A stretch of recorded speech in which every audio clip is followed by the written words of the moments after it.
Hello students, চলে এসেছি তোমাদের সামনে আমার আজকের নতুন ভিডিও নিয়ে।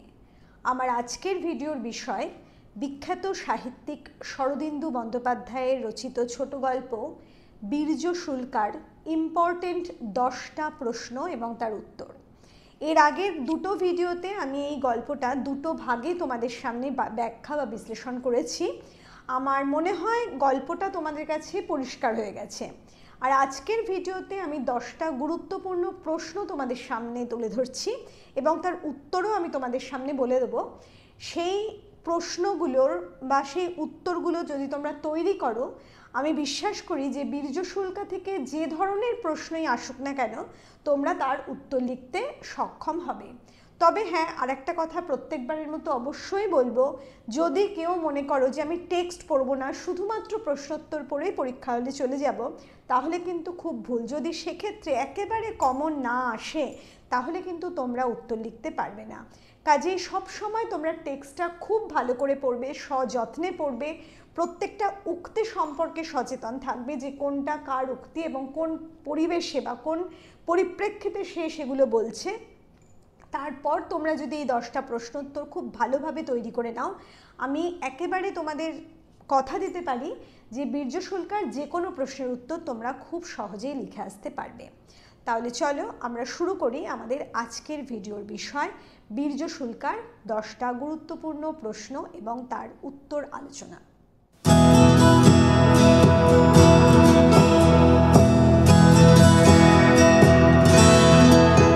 আমার আজকের প্রশ্নোত্তরগুলো শুরু করার আগে আরেকটা গুরুত্বপূর্ণ কথা আমি তোমাদের সামনে বলে নেব। তোমরা অনেকেই আছো যারা আমার ভিডিওগুলো দেখো কিন্তু আমার চ্যানেলকে সাবস্ক্রাইব করোনি, কারণ তোমরা অনেকেই আমাকে কমেন্ট বক্সে জানাও যে অমুক ভিডিওটা তোমাদের লাগবে, অমুক প্রশ্নের উত্তরটা তোমাদের লাগবে, কিন্তু যথারীতি আমি দেখি সেগুলো নিয়ে আমি আগে আলোচনা করে ফেলেছি। এই সাবস্ক্রিপশন তোমাদের নেই বলেই কিন্তু এটা সমস্যা হচ্ছে। তাই আমি বলবো সঠিক সময়ে সঠিক ভিডিওগুলোর নোটিফিকেশান যাতে তোমরা পেয়ে যাও, তার জন্য অবশ্যই আমার চ্যানেলকে তোমরা সাবস্ক্রাইব করো। আর যদি ভিডিও ভালো লাগে তাহলে অবশ্যই আমার ভিডিওতে একটা লাইক করবে, ভিডিও শেয়ার করবে এবং তোমাদের প্রয়োজনে যে কোনো সময় যে কোনো রকমভাবে এই প্রয়োজনীয় প্রশ্নোত্তরের জন্য তোমরা আমার কমেন্ট বক্সে জানাতে পারো। তাহলে চলো আমরা শুরু করি আমাদের প্রথম প্রশ্ন। সূর্যের তাপে গলে যাচ্ছে না কেন এই আশ্চর্য?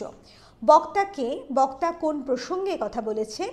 এই বক্তব্যের মধ্যে দিয়ে বক্তা চরিত্রের কোন দিকটা প্রকাশ পেয়েছে বলে তোমার মনে হয়? সাহিত্যিক শরদিন্দু বন্দ্যোপাধ্যায় রচিত বীর্য শুল্কা গল্পের তক্ষশিলার রাজকুমারী সুমিত্রা হলেন উদ্ধৃতিটির বক্তা।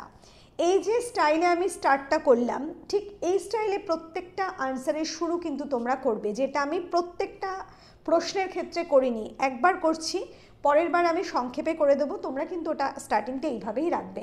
আর একটা কথা বলবো, তোমরা অবশ্যই প্রত্যেক প্রশ্নে যে পার্ট বাই পার্ট প্রশ্ন থাকে সেই প্রত্যেকটা পার্টের জন্য আলাদা আলাদা প্যারা ব্যবহার করবে।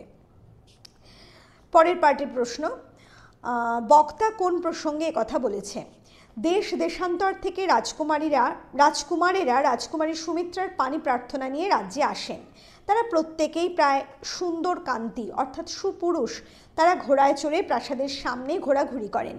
তাদের কোমরের তলোয়ার সূর্যের আলোয় ঝলমল করে, তাদের মাথার মুকুটের হীরা ঝকমক করে, কিন্তু কিছুতেই রাজকুমারীর মন ভরে না। রাজকুমারীর মনে হয় তারা সকলেই মোমের পুতুলের ন্যায় অকর্মণ্য, সামান্য তাপেই তাদের গলে যাবার সম্ভাবনা। তাই সেই প্রসঙ্গেই তিনি কথা বলেছেন। সূর্যের তাপে তারা গলে যাচ্ছে না কেন কে জানে। উদ্ধৃতিটির মধ্যে দিয়ে রাজকুমারী সুমিত্রার কঠোরতা ও শৌর্যের পরিচয় মেলে।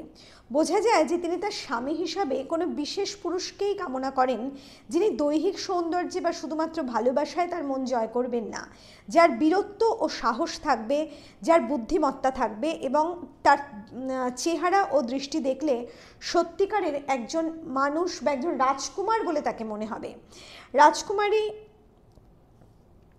রাজকুমারী খুব বেশি নমনীয় মনের যে নন সেটা আমরা এই অংশে পরিষ্কার বুঝতে পারছি। চলে যাব দ্বিতীয় প্রশ্নে। রাজকুমারী সুমিত্রা ছিল সেই জাতের মেয়ে। সুমিত্রার কোন জাতের কথা লেখক এখানে উল্লেখ করেছেন তা তার বংশ পরিচয় সহ লেখক শরদিন্দু বন্দ্যোপাধ্যায় রচিত বীর্য শুল্কা নামক গল্পে রাজকুমারী সুমিত্রার বাবা ছিলেন তক্ষশিলার রাজা রুদ্রপ্রতাপ। তার প্রতাপ ছিল সত্যিই রুদ্রের মতো। তিনি ছিলেন শক বংশীয়। শক বংশের ক্ষত্রিয়রা তখন ভারতবর্ষের উত্তর পশ্চিম অঞ্চলে রাজত্ব করছিলেন। বহু বছর ভারতবর্ষে থাকার কারণে তারা কিছুটা আর্য মনোভাবাপন্ন হয়ে পড়েছিলেন ঠিকই, কিন্তু শক রক্তের প্রভাব মুছে যায়নি। শক নারীরা তখনও তরোয়াল নিয়ে দ্বন্দ্বযুদ্ধ করতে ভালোবাসত, অশ্বচালনার প্রতিযোগিতা করত পুরুষদের সাথে। রাজকুমারী সুমিত্রাকে এই অংশে সেই শক রমণীদের জাতের মেয়ে বলে পরিচয় দিয়েছেন লেখক। তিনি কেবল রূপসী ছিলেন না, তিনি ছিলেন মহান এবং তেজস্বী। তৃতীয় প্রশ্ন, শুনে রুদ্রপ্রতাপ খুশি হলেন। রুদ্রপ্রতাপকে তিনি কোন বংশের রাজা ছিলেন? কার কোন কথা শুনে তিনি খুশি হলেন? তার খুশি হবার কারণ কি ছিল? রুদ্রপ্রতাপ ছিলেন তক্ষশিলার রাজা। আমি কিন্তু এখানে গল্প লেখকের নাম উল্লেখ করলাম না, যেটা তোমরা আমার প্রথম প্রশ্ন অনুসারে বা দ্বিতীয় প্রশ্ন অনুসারে করবে। পরবর্তী প্রশ্ন, তিনি শক বংশের রাজা ছিলেন। নেক্সট, তার একমাত্র কন্যা সুমিত্রার বিবাহের সময় হয়েছিল বলে তিনি তার স্বয়ম্বরের আয়োজন করবেন ভেবেই তার কাছে অনুমতি আনতে গিয়েছিলেন। কিন্তু সেই প্রশ্নের উত্তরে রাজকুমারী জানান যে স্বয়ম্বর সভায় যে রাজকুমাররা আসেন বা আসবেন তারা সকলেই ননির পুতুল। যে পুরুষ বীর্য শুল্কায় রাজকন্যাকে কিনে নিতে পারবে একমাত্র তাকেই সে বিবাহ করবে, সে শূদ্রই হোক আর চণ্ডালী হোক। রাজকুমারীর এই কথা শুনে রাজা রুদ্রপ্রতাপ খুব খুশি হয়েছিলেন। রাজা রুদ্রপ্রতাপ ছিলেন শক বংশীয়। শক বংশের মেয়েরা পুরুষের সমান পারদর্শী হতো। অশ্বচালনা, যুদ্ধবিদ্যা সব কিছুই তাদের শেখানো হতো। ভারতবর্ষে এসে বসবাস করলেও মেয়ের মধ্যে সেই শক জাতীয় তেজ উপলব্ধি করেই রাজা খুশি হয়েছিলেন। চলে যাব 4 নম্বর প্রশ্নে। তুই শকদুহিতার উপযুক্ত কথাই বলেছিস। বক্তাকে কার উদ্দেশ্যে বক্তা কথা বলেছিল? সে শকদুহিতার কোন উপযুক্ত কথা বলেছিল? সেই কথা শুনে বক্তা কি সিদ্ধান্ত নিয়েছিলেন? এখানে কিন্তু অনেকগুলো প্রশ্ন আছে। উত্তর, উদ্ধৃতিটির বক্তা হলেন তক্ষশিলার রাজা রুদ্রপ্রতাপ। তিনি তার একমাত্র কন্যা সুমিত্রাকে উদ্দেশ্য করে উদ্ধৃত কথাটি বলেছিলেন। রাজকুমারী সুমিত্রা তার পিতাকে জানিয়েছিলেন যে তার প্রতিজ্ঞা এই যে তিনি শূদ্র হোক আর চণ্ডাল যে কোনো পুরুষকেই বিবাহ করার ইচ্ছা প্রকাশ করে আমি আবার আনসারটা পড়ছি। রাজকুমারী সুমিত্রা তার পিতাকে জানিয়েছিলেন যে তার প্রতিজ্ঞা এই যে তিনি শূদ্র হোক আর চণ্ডাল যে পুরুষ তাকে বিবাহ করার ইচ্ছা প্রকাশ করে রাজসভায় আসবে তিনি তার 3টে পরীক্ষা নেবেন, বাহুবল, হৃদয়বল ও বুদ্ধিবল। যে পুরুষ এই 3টে পরীক্ষায় উত্তীর্ণ হবে সে যেই হোক তিনি তারই গলায় বড়মাল্য দেবেন। রাজকন্যা সুমিত্রা শকদুহিতার এই উপযুক্ত কথাই পিতাকে বলেছিলেন, কারণ শকদুহিতারা পুরুষের সমকক্ষ ছিল, তারা পর্দানসীন ছিল না। রাজকুমারীর এই কথা শুনে রাজা রুদ্রপ্রতাপ সিদ্ধান্ত নিলেন যে তিনি আজই রাজকুমারীর মনোবাসনা জানিয়ে দেশে বিদেশে ঢেঁড়া পিটিয়ে দেবেন। চলে যাব 5 নম্বর প্রশ্নে। এত মধুর ভাষা পৃথিবীতে আর নেই। বক্তাকে সে কোন ভাষাকে পৃথিবীর শ্রেষ্ঠ মধুর ভাষা বলেছে? বক্তার চেহারা ও বেশভূষা বিষয়ে লেখক কি বর্ণনা দিয়েছেন তা লেখো। উদ্ধৃতিটির বক্তা হলেন এক যুবা পুরুষ যার নাম চণ্ড বলে সে পরিচয় দিয়েছে। গল্পের শেষে যাকে আমরা বঙ্গদেশের রাজকুমার বলে জেনেছি, সে বঙ্গদেশের ভাষাকে পৃথিবীর শ্রেষ্ঠ মধুর ভাষা বলে উল্লেখ করেছে। তার চেহারা ছিল বেশ আকর্ষণীয়। তিনি দরিদ্র বেশে সভায় এসেছিলেন। তিনি নিরস্ত্র ছিলেন, অথচ প্রতিপক্ষের আক্রমণ রুখতে বেশ ভয়ঙ্করভাবেই হাত পা সঞ্চালিত করছিলেন। তার মাথায় কোনো আবরণ ছিল না। সর্বাঙ্গের ধুলার আবরণের ভেতর থেকে তার অপূর্ব সুঠাম দেহের শোভা প্রকাশ পাচ্ছিল। সে রোগা বা মোটা কোনোটাই কিন্তু ছিল না। পেশিগুলো ছিল বেশ সচল। মাথার কোঁকড়া চুল কাঁধ পর্যন্ত এসে পড়েছিল। গায়ের রং ছিল কচি ঘাসের মতো শ্যামলা। মুখে ছিল একটা খামখেয়ালি বেপরোয়া ভাব। চলে যাব 6 নম্বর প্রশ্নে। বাঁধন খুলে দাও। কে কার বাঁধন খুলে দিতে কাকে নির্দেশ করেছিলেন? উদ্দিষ্ট ব্যক্তিকে বাঁধা হয়েছিল কেন? উত্তর শুনে নাও। তক্ষশিলার রাজা রুদ্রপ্রতাপ সেই অদ্ভুত যুবা অর্থাৎ বঙ্গদেশের রাজকুমারের বাঁধন খুলে দিতে নির্দেশ দিয়েছিলেন তার প্রতিহারীদের।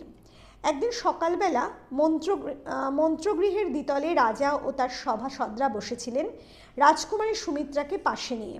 এমন সময় দ্বারের কাছে একটা গোলযোগের শব্দ পেয়ে রাজা রাজ্যের একজন বলশালী সেনা মকরকেতুকে বিষয়টা জেনে আসতে পাঠান। মকরকেতু গিয়ে দেখে এক দিনবেশী যুবক সভায় জোর করে প্রবেশ করতে চাইছে, কিন্তু প্রহরীরা তাকে আটকাতে চাইছে। এই নিয়েই গোলমাল। যুবক নিরস্ত্র হলেও প্রবল বেগে সে হাত পায়ের সঞ্চালন ঘটাচ্ছে। অবশেষে দ্বাররক্ষীরা তাকে বলপূর্বক মাটিতে ফেলে তার হাত বেঁধে ফেলেন। চলে যাব 7 নম্বর প্রশ্নে। আমি এক মহার্ঘ রত্নের সন্ধানে এ রাজ্যে এসেছি। বক্তাকে, সে তার কী পরিচয় দিয়েছিল, তার আসল পরিচয় কী ছিল, সে কোন রত্নের সন্ধানে এসেছিল? বক্তা এখানে দিনবেশী যুবা পুরুষ চণ্ড। সে তার পরিচয় হিসেবে জানিয়েছিল যে সে তালিবনশ্যাম সমুদ্র মেখলা বঙ্গভূমির একজন অঙ্গ সন্তান, আর তার নাম চণ্ড। আসলে তিনি ছিলেন বঙ্গদেশের রাজকুমার চন্দ্র। সে কোন রত্নের সন্ধানে এসেছিল? তিনি আসলে তক্ষশিলার রাজকুমারী সুমিত্রার ঘোষণা শুনে নিজের বীর্যের পরীক্ষা দিয়ে রাজকুমারী সুমিত্রাকে লাভ করতে এসেছিলেন। রাজকুমারী তার কাছে মহার্ঘ। চলে যাব 8 নম্বর প্রশ্নে। এটাকে সভার বাইরে নিক্ষেপ করো। বক্তাকে, তিনি কাকে এই আদেশ দিয়েছিলেন? এটাকে বলে তিনি কাকে বা কী বোঝাতে চেয়েছিলেন? এরপর কোন ঘটনা ঘটেছিল? উদ্ধৃতিটির বক্তা তক্ষশিলার রাজা রুদ্রপ্রতাপ। তিনি রাজ্যের সেনানী মকরকেতুকে এই আদেশ দিয়েছিলেন। এটাকে বলে রাজা রুদ্রপ্রতাপ সেই দিনবেশী যুবক চণ্ড অর্থাৎ বঙ্গদেশের রাজকুমার চন্দ্রকে বোঝাতে চেয়েছিলেন। এরপরে যা ঘটেছিল তা বড়ই অদ্ভুত। মকরকেতু দুলে দুলে সভায় হাসছিল। সে হাসতে হাসতেই চণ্ডের দিকে অগ্রসর হয় এবং সঙ্গে সঙ্গে চণ্ড মকরকেতুর কোমর ধরে তার মাথার ওপর ঊর্ধ্বে দুহাতে তুলে ধরে তাকে এবং অনায়াসে জানলা দিয়ে তাকে নিচে ফেলে দিয়েছিল। তারপর রাজার সামনে এসে বলেছিল যে রাজার আজ্ঞায় সে পালন করেছে। চলে যাব 9 নম্বর প্রশ্নে। রাজকুমারী সুমিত্রা চণ্ডের কোন কোন পরীক্ষা নিয়েছিলেন তা ফলাফল সহ আলোচনা করো। রাজকুমারী সুমিত্রা চণ্ডের 3টে পরীক্ষা নিয়েছিলেন: বাহুবল, বুদ্ধিবল এবং হৃদয় বল। রাজকুমারী সুমিত্রা যখন বাহুবলের পরীক্ষা নিয়েছিলেন তখন তিনি তার হাতের মুষ্টির মধ্যে একটা মুক্তো রেখেছিলেন এবং সেই মুক্তোটা চণ্ডকে নিয়ে নিতে বলেছিলেন। চণ্ড রাজকুমারীর মুঠির দুধারে চাপ দিতেই সেই মুঠো খুলে যায়। তখন চণ্ড মুক্তোটা তুলে নেয় এবং জানায়, আজ থেকে এই মুক্তাটি আমার কর্ণের ভূষণ হলো। চণ্ডের নেক্সট পার্টের প্রশ্ন। চণ্ডের বুদ্ধিবলের পরীক্ষা নেবার জন্য রাজকুমারী সুমিত্রা চণ্ডকে অপরাহ্নে রাজ উদ্যানে ডেকেছিলেন। এক সখীকে দিয়ে একটা সোনার কলস স্ফটিকের দেওয়ালের পিছনে রেখে চণ্ডকে আদেশ করেছিলেন দেয়ালের অপর প্রান্তে দাঁড়িয়েই সে যেন তীর নিক্ষেপ করে ঘরটিকে বিদ্ধ করে। 5 আঙুল পুরু স্ফটিকের দেওয়াল ভেদ করে তীর ছোড়া অসম্ভব। চণ্ড আকাশের দিকে চেয়ে ঊর্ধ্বমুখে তীর ছুঁড়েছিল। নক্ষত্র বেগে সেই তীর সোনার কলসিকে বিদ্ধ করল।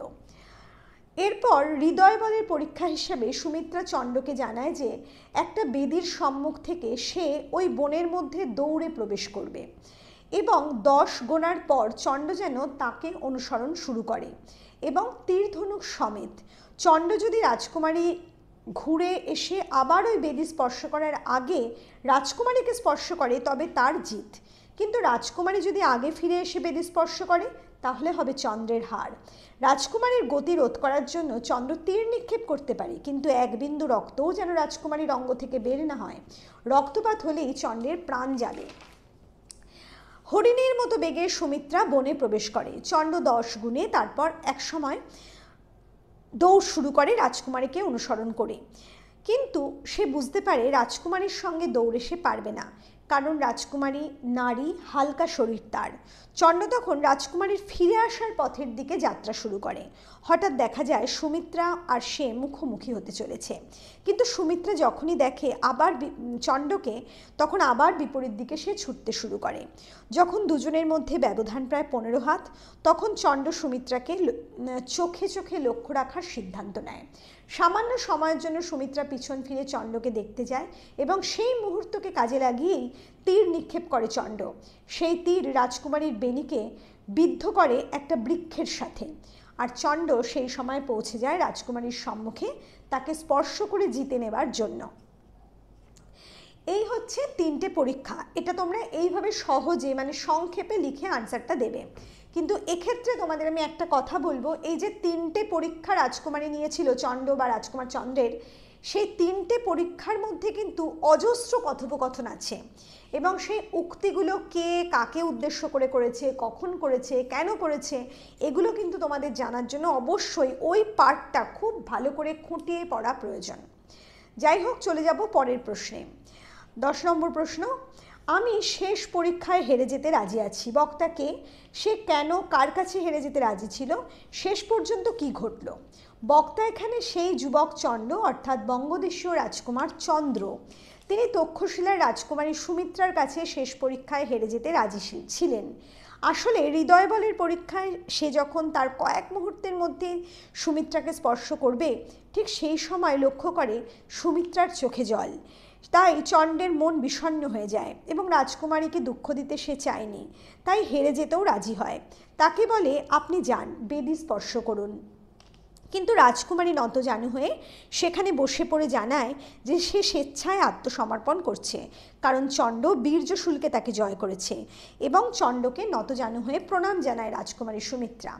চণ্ড জানায় দরিদ্রের পর্ণকুটিরে তার মতো রাজকন্যার কষ্ট হবে যে, কিন্তু সুমিত্রা বলে, তোমার মতো স্বামী যার, পর্ণকুটিরে থেকেও সে রাজরাজেশ্বরী। এই বলে সে বঙ্গদেশে যাবার ইচ্ছা প্রকাশ করে। আর ঠিক তখনই চণ্ড জানায় যে সে প্রতারণা করেছে তাদের সাথে। বঙ্গদেশের রাজকুমার চন্দ্রই আসলে সে। তার ছোট বোন তার নাম উচ্চারণ করতে না পারায় তাকে চণ্ড বলে ডাকে। এবং শেষ পর্যন্ত দুজনে হাত ধরাধরি করে বেদীর উদ্দেশ্যে রওনা হয়। এই হচ্ছে আমাদের ইম্পর্টেন্ট 10টা প্রশ্ন এবং উত্তর। আর একটা কথা তোমাদের বলবো যে এই গল্পটার মধ্যে যাতে করে যে কোনো প্রশ্নের উত্তর তোমরা সহজে দিতে পারো, আমি সেই জন্যই কিন্তু এইভাবে প্রশ্নগুলো তৈরি করেছি। এর থেকে অন্যভাবে মানে একেবারে হুবহু প্রশ্নটা না এসে একটু অন্যভাবে প্রশ্ন আসতে পারে, কিন্তু একেবারে এই প্রশ্নগুলো তোমরা যদি খুব ভালো করে পড়ে যাও তাহলে কিন্তু সমস্ত প্রশ্নের উত্তর তোমরা অনায়াসে দিতে পারবে। আর একটা কথা বলবো, এই বীর্যশুল্কা গল্পের চরিত্র বা চরিত্রের আলোচনা, নামকরণিং সব কিছুই কিন্তু ইম্পর্টেন্ট, কিন্তু তোমাদের এবছরে যেহেতু খুব সংক্ষিপ্ত প্রশ্ন, সেই জন্য এই ধরনের প্রশ্ন আসার চান্স কম, কিন্তু তবুও যদি আসে সেই জন্য আমি চরিত্রগুলোর ওপর একটা অন্য ভিডিও করব, যেখানে সমস্ত গল্পের সমস্ত চরিত্রের একটা সংক্ষিপ্ত আলোচনা আমি তোমাদের সামনে তুলে ধরব।